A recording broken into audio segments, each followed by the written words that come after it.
First of all, I think I would like to take a permission from the audience, listeners, and the honorable dais that I don't know Konkani. So, with apology, I would like to speak in Hindi. Is it okay? मुझे लगता है कि प्रधानमंत्री जी की तरह गलत कोंकणी बोलने से अच्छा है हिंदी ही बोल लें। दोस्तों, सबसे पहले आप तमाम लोग जहां तक मेरी आवाज़ पहुंच रही है, आप सभी आदरणीय बुजुर्गों का, नौजवान दोस्तों का, माताओं बहनों का, अपने दुकानों में बैठे हुए जो दुकानदार भाई हैं और अलग अलग तरीके से मेहनत मजदूरी करके अपना परिवार चलाने वाले आप सभी गोवा के जो आदरणीय लोग हैं, आप सबको नमस्कार करता हूं। और बिना किसी औपचारिकता के, क्योंकि पूरी कांग्रेस पार्टी है मंच पर, आदरणीय चिदम्बरम जी हैं, पीसीसी के प्रेसिडेंट हैं और कांग्रेस पार्टी के तमाम डिपार्टमेंट के लीडर यहाँ बैठे हुए हैं। बिना किसी फॉर्मेलिटी के मैं सीधे आपसे बात करना चाहता हूँ। मैं अपनी बातचीत करूँ उससे पहले आप सब जानते हैं कि आज गुजरात के सूरत में एक दर्दनाक घटना घटी है। गैस लीक होने की वजह से 6 लोगों की मौत हो गई है और 20 लोग अस्पताल में भर्ती हैं। कांग्रेस पार्टी के इस मंच से जो मृतक परिवार हैं उनके प्रति हम संवेदना व्यक्त करते हैं और जो घायल लोग हैं उनकी स्पीडी रिकवरी हो, ऐसी कामना करते हैं। दोस्तों, मैं पहली बार किसी पब्लिक इवेंट में गोवा आया हूं और मेरी हालत बिल्कुल वैसे ही हो रही है जैसे हिंदी फिल्म का एक गाना है, रूप तेरा ऐसा कि दर्पण में ना समाए। ये इतनी खूबसूरत और प्यारी जगह है कि मैं अपने थॉट्स को अरेंज नहीं कर पा रहा हूं। मैं इतना खुश हूं यहाँ के मौसम के चलते और यहाँ के लोगों की जो हॉस्पिटैलिटी है, वो जो रिस्पेक्ट देते हैं लोगों को, वातावरण में जो खुलापन है, जो फ्रीडम है, वो देख करके मन गदगद है। और मैं कितना खुश हूँ मैं गोवा के लोगों को बता नहीं सकता हूँ। लेकिन कार्यक्रम है और आप जानते हैं कि कोरोना के टाइम में कांग्रेस पार्टी ने ये डिसीजन लिया है कि कोई बड़ी रैली हम लोग कहीं पर भी नहीं कर रहे हैं। ये जो कार्यक्रम है, जो कन्वेंशन है, आज SC ST OBC कम्युनिटी का कन्वेंशन है और कल स्टूडेंट कम्युनिटी का कन्वेंशन है। तो उस तरीके से ये कोई बड़ी रैली नहीं है। इसीलिए इस कार्यक्रम को करने की हमारी ज़रूरत इस रूप में सही है कि हम लोग कोई बड़ा गैदरिंग नहीं कर रहे हैं। साथ ही साथ एक सिचुएशन में हम लोग फंस गए हैं। सिचुएशन ये है कि एक तरफ दिल्ली में सरकार में जो बैठे हुए लोग हैं दिन में रैली करते हैं और शाम में कोरोना से कैसे लड़ा जाए इसके लिए मीटिंग बुलाते हैं। तो आम लोगों को ये समझ में नहीं आ रहा है कि क्या करें। फिल्म स्टार फिल्म बना रहे हैं, पॉलिटिकल लीडर भाषण दे रहे हैं, बड़ी बड़ी रैलियां कर रहे हैं और आम आदमी को कहा जा रहा है कि आप घर में बैठ करके कोरोना से लड़िए। और आप गोवा के लोग हैं, आप जानते हैं कि कोरोना के चलते आपको किस सिचुएशन से गुजरना पड़ा है। एक तो कम आबादी होने के बावजूद 14-15 लाख आबादी होगी बमुश्किल यहाँ की, टोटल पॉपुलेशन होगा, लेकिन यहाँ भी सेकेंड वेव के दौरान लोगों को ऑक्सीजन सिलेंडर नहीं मिले थे। और आप जानते हैं, मैं दिल्ली की कहानी आपको बता रहा हूँ, देश के तमाम बड़े हॉस्पिटल दिल्ली में हैं, 80,000 रुपए में ऑक्सीजन के सिलेंडर बिके हैं। दिल्ली से गुड़गांव ले जाने के लिए 1-1 लाख रुपया एम्बुलेंस ने मरीज के घर वालों से लिया है। और अभी ज़्यादा दिन हुआ नहीं है, ये पिछले ही साल की कहानी है। अभी तीसरी लहर फिर आने को तैयार है और सरकार सारा फैसला चुनाव को ध्यान में रख करके कर रही है।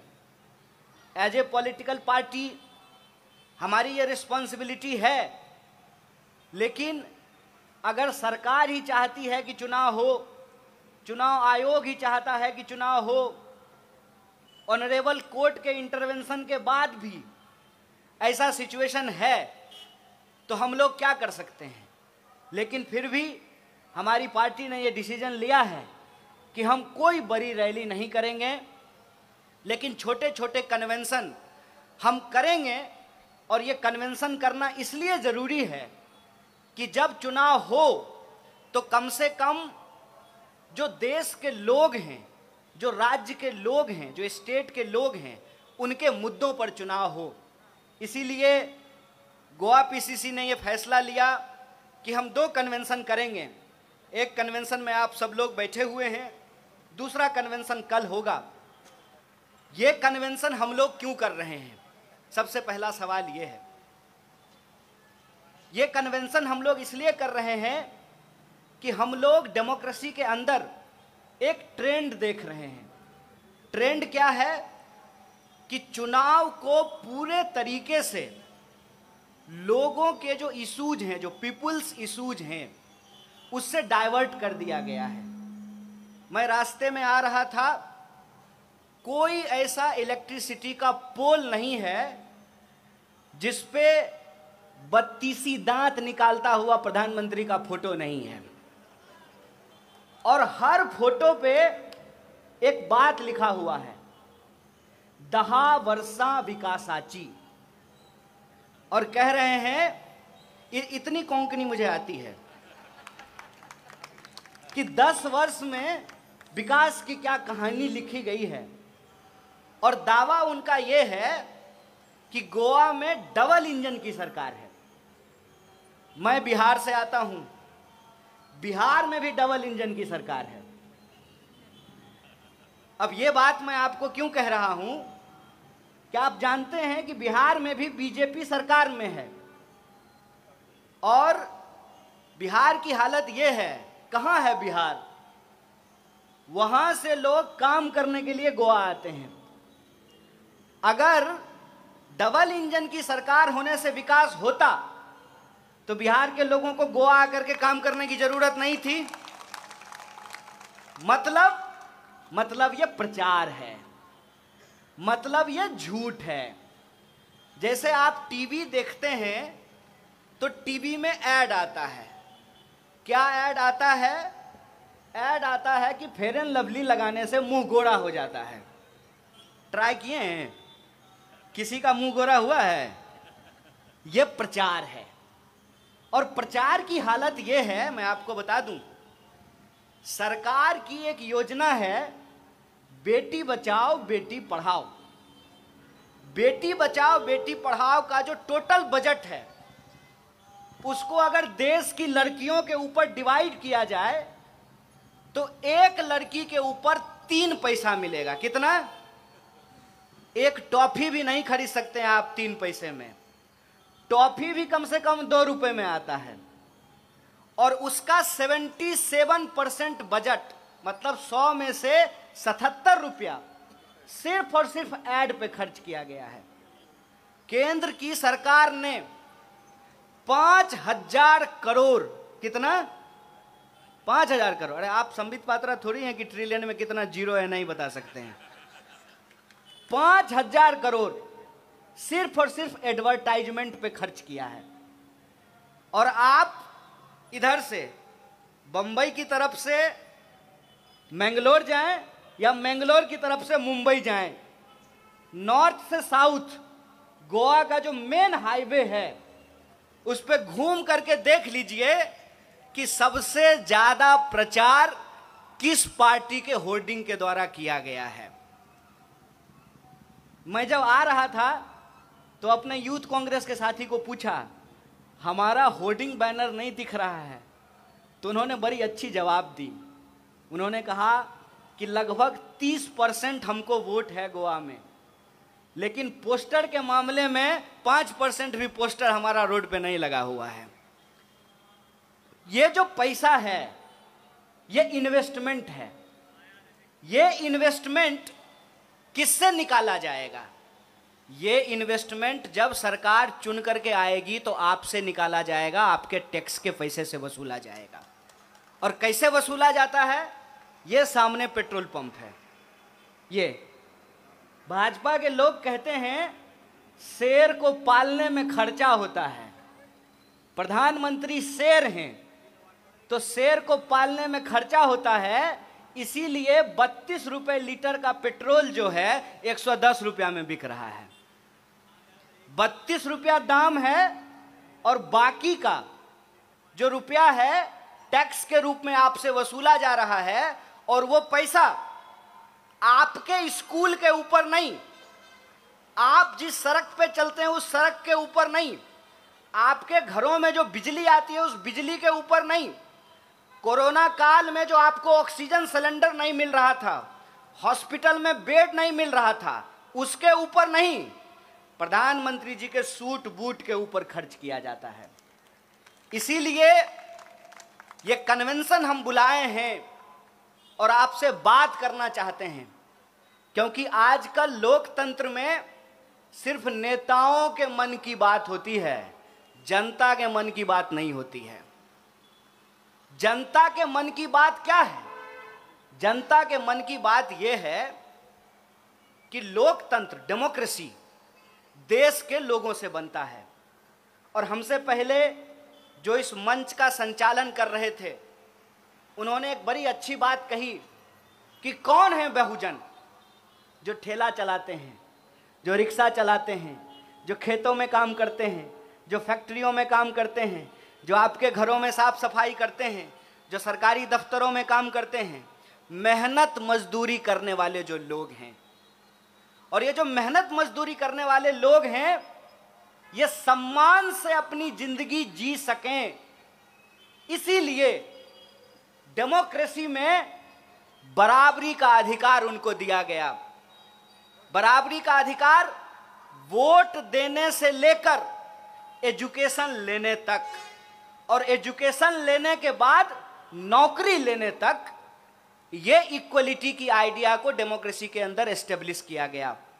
आप सोच करके बताइए कि अगर संविधान में डॉक्टर बाबा साहब भीमराव अंबेडकर और पूरी की पूरी संविधान सभा यह प्रावधान नहीं करती कि सबका वोट बराबर होगा, तो आपको लगता है कि आपकी गंदी बस्तियों में कभी चमचमाती कार पे बैठकर कोई हाथ जोड़ करके आपसे वोट मांगने के लिए आता? जब मंदिर में नहीं घुसने दिया जा रहा है, जब अपने घरों में नहीं घुसने दिया जा रहा है, एक ही नदी में जब साथ में नहाने नहीं दिया जा रहा है, एक ही कुएं में जब पानी पीने नहीं दिया जा रहा है, तो नेता हाथ जोड़ करके आपसे वोट मांगने आते? ये डेमोक्रेसी की ताकत थी। डेमोक्रेसी ने हमको क्या ताकत दिया कि चाहे हेलीकॉप्टर पे उड़ने वाला आदमी हो या सड़क के किनारे बैठकर जूता सिलने वाला, उसका वोट बराबर होगा।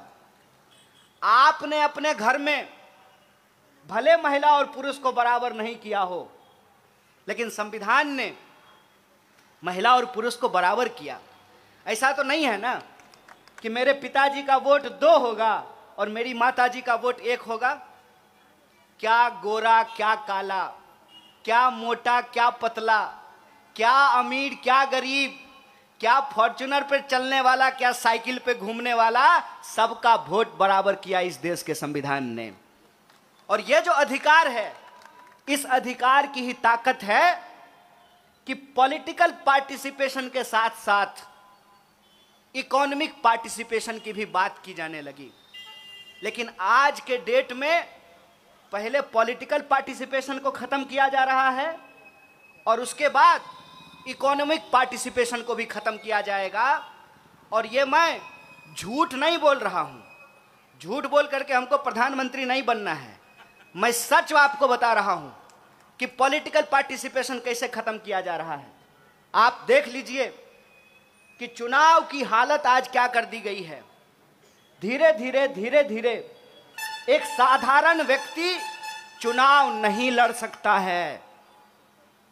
कहां से चुनाव लड़ेगा, आप मुझे बताइए। चुनाव में कानून है, चुनाव आयोग का कानून है कि एमपी का जब आप चुनाव लड़ेंगे तो आपको 70 लाख रुपया खर्च करना पड़ेगा। आप अपनी ईमानदारी से बताइए, 70 लाख रुपया में चुनाव हो रहा है? पूरे गोवा में जो पोस्टर लगा हुआ है यह 70 लाख में लगा हुआ है। ये जो सैकड़ों गाड़ियां घूम रही हैं यह 70 लाख में हो रहा है। यह बेईमानी है। यह बेईमानी दिन रात हम अपनी आंखों से देखते हैं, लेकिन हम मजबूर हैं कि इस बेईमानी के खिलाफ हम कुछ कर नहीं सकते हैं। धीरे धीरे हम वोट तो दे सकते हैं, लेकिन हम चुनाव नहीं लड़ सकते हैं। आम इंसान चुनाव से बाहर कर दिया गया है। अभी चुनाव लड़ने से बाहर किए हैं, कल वोट देने से भी बाहर कर दीजिएगा। आपको मैं पार्लियामेंट की हालत बताता हूं। पार्लियामेंट के अंदर कम से कम 200 ऐसे एमपी हैं जो लाखपति नहीं, करोड़पति नहीं, अरबपति हैं, अरबपति। डेमोक्रेसी की अगर यह हालत रही तो आपको लगता है कि जो बहुजनों को अधिकार संविधान के अंदर मिला, सरकारी नौकरियों में जो उनकी भागीदारी सुनिश्चित की गई, ये बचने वाला है?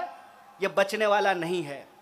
और उसका नतीजा मैं आपको बताता हूं और आप सोच करके बताइएगा कि अगर एयर इंडिया नहीं बचा तो एयरलाइंस में रिजर्वेशन बचेगा? अगर रेलवे नहीं बची तो रेलवे में रिजर्वेशन बचेगा? अगर सरकारी यूनिवर्सिटी नहीं बची, सरकारी अस्पताल नहीं बचे, तो सरकारी यूनिवर्सिटी और अस्पताल में जो है रिजर्वेशन बचेगा? इसको कहते हैं ना रहेगी बांस ना बजेगी बांसुरी। आप सोच करके बताइए, जिस तरीके से पब्लिक सेक्टर को आज पूरी तरीके से खत्म किया जा रहा है, वो किसके खिलाफ है? वो इस देश की बहुजन आबादी के खिलाफ है।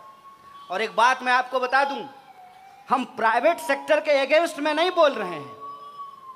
कई बार लोगों को यह लगता है जब हम पब्लिक सेक्टर को डिफेंड करने की बात करते हैं तो हम प्राइवेट सेक्टर के अगेंस्ट में बोल रहे हैं। हम प्राइवेट सेक्टर के खिलाफ नहीं हैं। हम जानते हैं हमारी देश की जो आबादी है, 135 करोड़ हमारी आबादी है। इस पूरे के पूरे पॉपुलेशन के लिए सिर्फ सरकारी पब्लिक सेक्टर से काम नहीं चलने वाला है। उसके लिए प्राइवेट सेक्टर होगा, प्राइवेट सेक्टर था, प्राइवेट सेक्टर है और प्राइवेट सेक्टर रहेगा। लेकिन एक बात अपने दिमाग में आप डाल लीजिए कि अगर पब्लिक सेक्टर पूरी तरह से समाप्त कर दिया जाएगा तो प्राइवेट सेक्टर भी ठीक से काम नहीं करेगा। प्राइवेट सेक्टर भी ठीक से तभी काम करेगा जब पब्लिक सेक्टर होगा।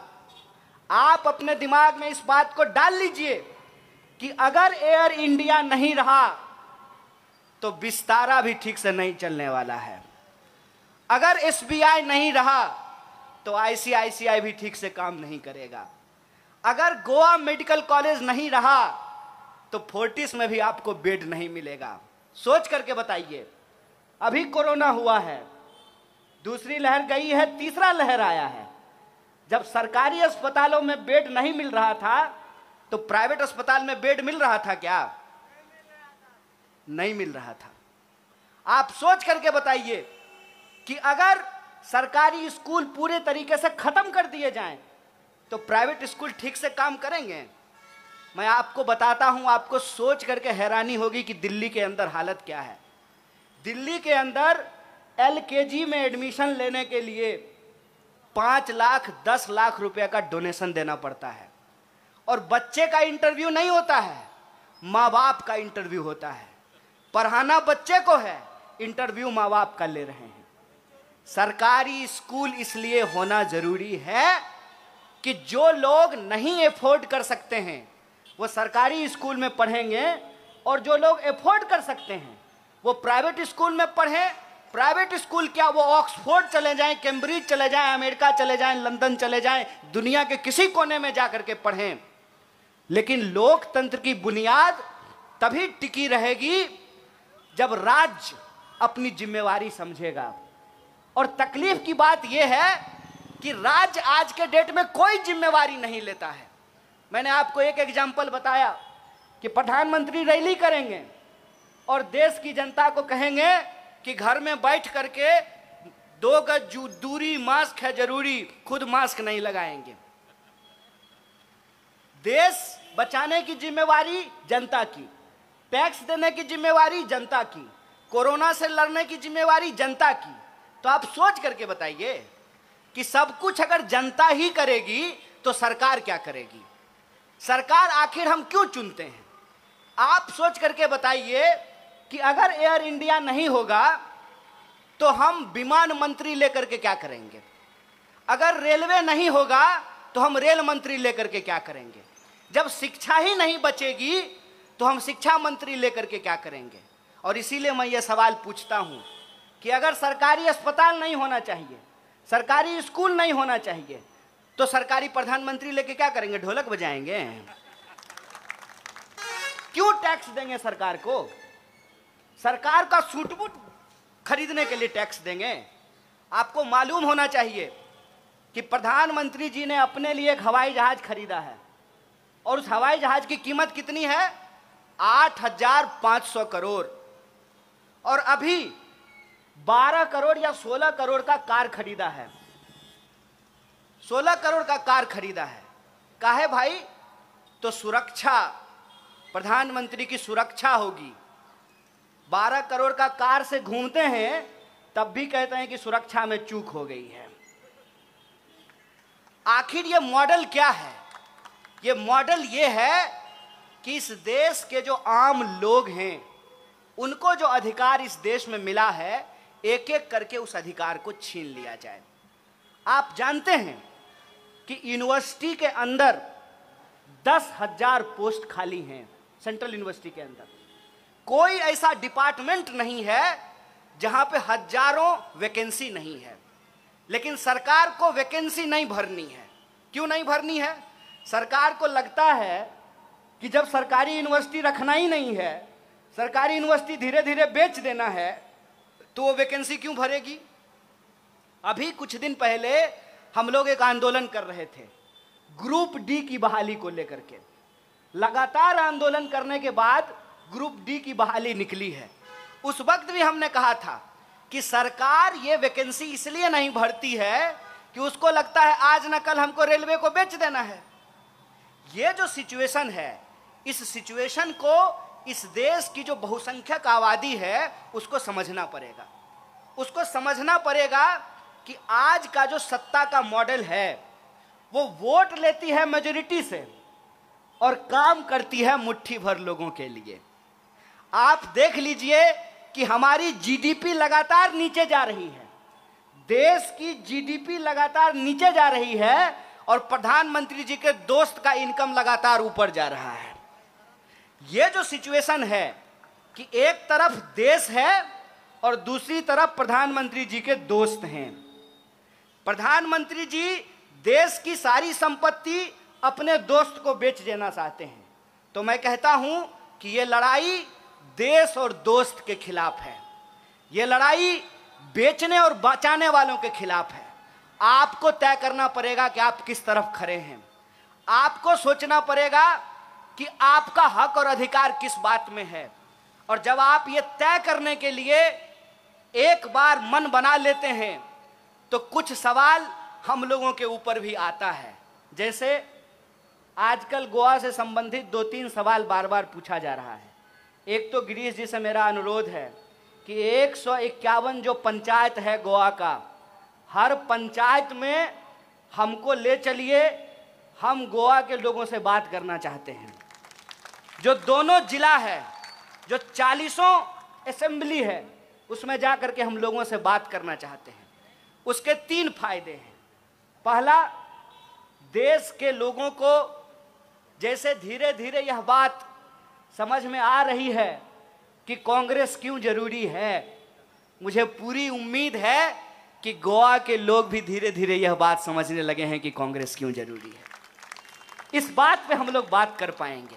और दूसरा, आप हमको जहां भी ले जाएंगे तो वहां भारतीय जनता युवा मोर्चा के कार्यकर्ताओं को रोजगार मिल जाएगा।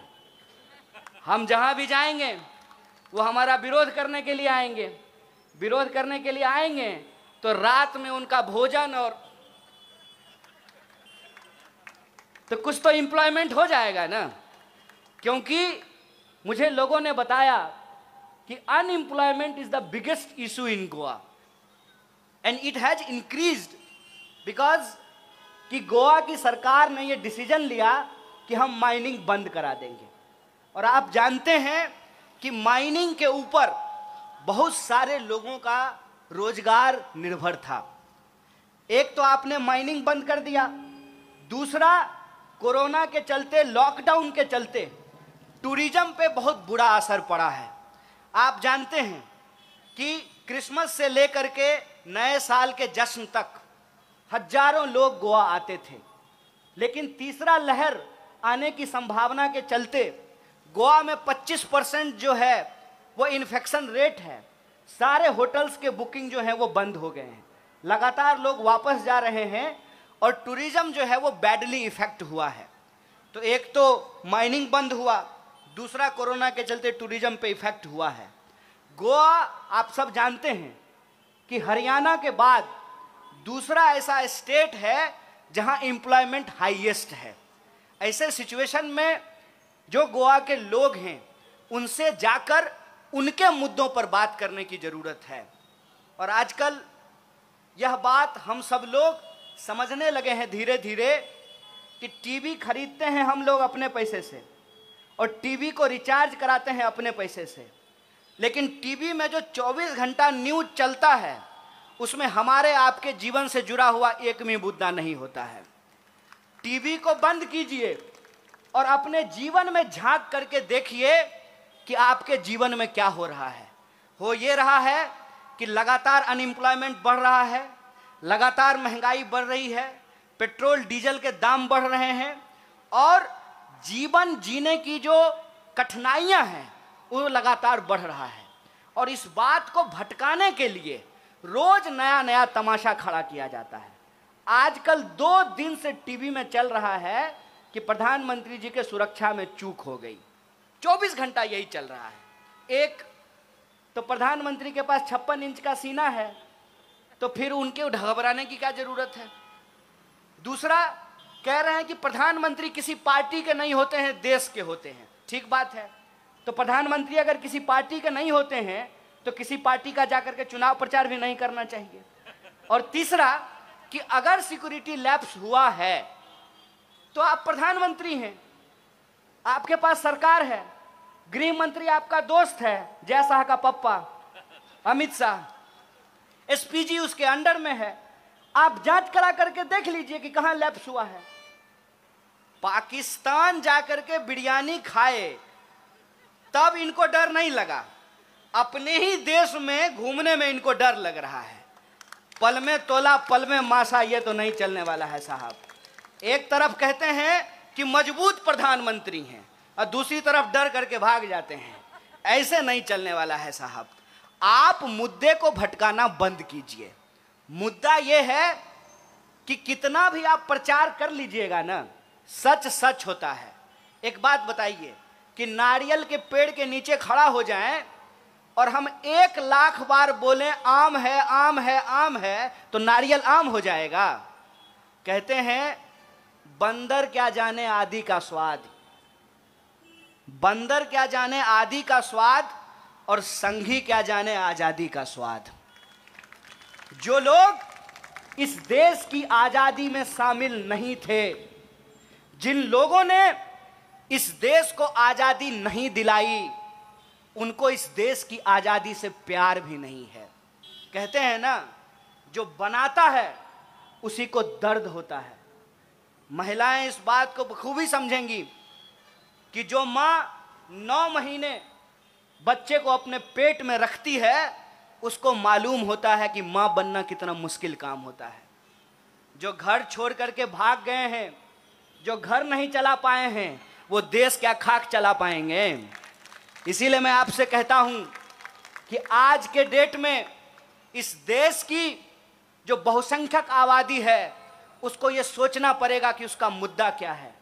और उसका मुद्दा है एम्प्लॉयमेंट, उसका मुद्दा है महंगाई, उसका मुद्दा है पॉलिटिकल, सोशल, इकोनॉमिक और कल्चरल पार्टिसिपेशन। उसका मुद्दा है कि इस देश के अंदर महिला हो या पुरुष हो, काला हो या गोरा हो, सबको जो बराबरी से रहने का हक मिला है, वो बराबरी का हक। यहाँ कुछ सिपाही खड़े हुए हैं। ये संविधान की ही ताकत है कि सिपाही जो डंडा लेकर के खड़ा है, उसका वोट भी एक होता है, और इनके जो डीसीपी और डीजीपी होंगे, उनका वोट भी एक होता है। ये देश के लोगों का मुद्दा है, और इस मुद्दे से लोगों का ध्यान भटकाने के लिए तरह तरह का तमाशा रचा जाता है, तरह तरह का तमाशा खड़ा किया जाता है। और इस तमाशे के खिलाफ जो जनता है, उसका जो सवाल है, उस सवाल को उनके बीच में ला करके रखना, ये हमारी जिम्मेवारी है। और इस जिम्मेवारी को कांग्रेस पार्टी हर हालत में उठाएगी। आजकल कांग्रेस पार्टी के लिए कुछ नए नए शब्द गढ़े गए हैं। जैसे मैं जब आ रहा था तो मुझे किसी ने कहा कि टुकड़े टुकड़े का पोस्टर लगा दिया है। हमने कहा कि देखिए, हम बड़ी प्राउडली कहते हैं कि हम टुकड़ा टुकड़ा करेंगे भाजपा का। इतना टुकड़ा करेंगे ना कि फिर ये फेविकॉल क्या फेविक्विक लगाने के बाद भी ये जुड़ नहीं पाएगा। और ये जितनी कोशिश कर लें, ये 3 आरोप लगाते हैं मुख्य रूप से। एक, हिंदू विरोधी होने का, तो मेरा तो नाम कन्हैया है। दूसरा, सेना विरोधी होने का। चूंकि मैं पहली बार गोवा आया हूं, इसीलिए आपको बता रहा हूं। मेरे घर से 16 लोग फौज की नौकरी करते हैं। और तीसरी बात जो मैं कर रहा था, जिसकी वजह से मैं कांग्रेस पार्टी का ये खेस अपने कंधे पे रखा हूं, मैं ऐसे परिवार से आता हूं जिस परिवार को स्वतंत्रता सेनानी का पेंशन मिला करता था। मैं उस पार्टी का दामन इसलिए थामा हूं कि सवाल किसी को प्रधानमंत्री या मुख्यमंत्री बनाने का नहीं है, सवाल देश का है, सवाल देश को बचाने का है। मैं बार बार आप लोगों से एक आग्रह कर रहा हूं, देश रहेगा तभी न राजनीति होगी, देश में लोकतंत्र रहेगा तभी न कोई मुख्यमंत्री बनेंगे। और आज गोवा के आप तमाम लोगों से भी मैं ये आग्रह करना चाहता हूं, जो मंच का संचालन कर रहे थे, उन्होंने कहा कि मार्गदर्शन करेंगे कन्हैया कुमार। मैं आपका मार्गदर्शन नहीं कर सकता हूं, मैं आपसे मार्गदर्शन ले सकता हूं, लेकिन बस मैं आपको एक आखिरी बात बोलकर अपनी बात खत्म करना चाहता हूं कि देश की स्थिति यह है कि जिन्होंने देश बनाया, देश के लिए जान गंवाई, देश के लिए कुर्बानियां दी, आज उनसे देशभक्ति का प्रमाण पत्र मांगा जा रहा है। जिन्होंने आजादी के आंदोलन के साथ गद्दारी की, अंग्रेजों के साथ बैठ करके चाय पे चर्चा करते थे, जो देश की संपत्ति को बेच रहे हैं। आप मुझे बताइए, राष्ट्रीय संपत्ति को बेचना कौन सा राष्ट्रवाद है भाई? आज ये जो उल्टी गंगा बहाई जा रही है, एक तरफ वो लोग हैं, एक तरफ कांग्रेस पार्टी है जो कहती है रघुपति राघव राजा राम, पतित पावन सीताराम, ईश्वर अल्लाह तेरो नाम, सबको सन्मति दे भगवान। दूसरी तरफ वो लोग हैं जो इंसान को इंसान से बांट रहे हैं, धर्म के नाम पे इंसान को आपस में लड़ा रहे हैं और देश का जो असली मुद्दा है उसको गुमराह कर रहे हैं। ऐसे सिचुएशन में आपको और हमको ये तय करना पड़ेगा कि अगर कोई बीमारी है तो बीमारी का ऑपरेशन किया जाता है। अक्सर हमसे लोग ये सवाल पूछते हैं कि क्या विकल्प है, भाजपा का क्या विकल्प है। मैं कहता हूं बीमारी का विकल्प नहीं, इलाज होता है और भाजपा का इलाज कांग्रेस है, इस बात को याद रखिएगा। और ये बात सीधे तौर पे लोगों के दिमाग में नहीं जाए तो डाइवर्जन क्रिएट किया जाता है। बस मैं आप लोगों की याददाश्त के लिए एक बात कहना चाहता हूं। आप मुझे बताइए कि दीदी पहली बार मुख्यमंत्री कैसे बनी थी, याद कीजिएगा। माननीय अरविंद जी पहले बार मुख्यमंत्री कैसे बने थे, याद कीजिएगा। तब कांग्रेस पार्टी ने यह तय किया कि भाजपा को रोकने के लिए जो भाजपा विरोधी पार्टियां हैं, हम उनके साथ मिलेंगे, उनके साथ समझौता करेंगे और भाजपा को रोकेंगे। और गोवा में जहां कांग्रेस पार्टी भाजपा को रोक सकती है तो वहां सब आ गए, हम भी खेलेंगे, हम भी खेलेंगे। इसीलिए मैं आपसे आग्रह करना चाहता हूं, सवाल किसी को मुख्यमंत्री बनाने का नहीं है, सवाल किसी को प्रधानमंत्री बनाने का भी नहीं है।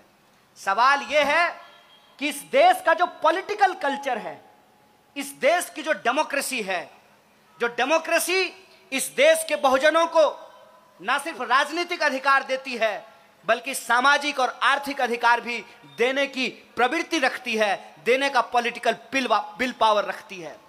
आप जानते हैं तमाम तरीके के जो पॉलिसीज हैं, जो भागीदारी का सवाल है, वो कांग्रेस पार्टी की सरकारों में लागू किया गया है। अगर आप बचाना चाहते हैं तो मैं आप तमाम लोगों से ये आग्रह करना चाहता हूं, इधर उधर की बात में मत फंसिए।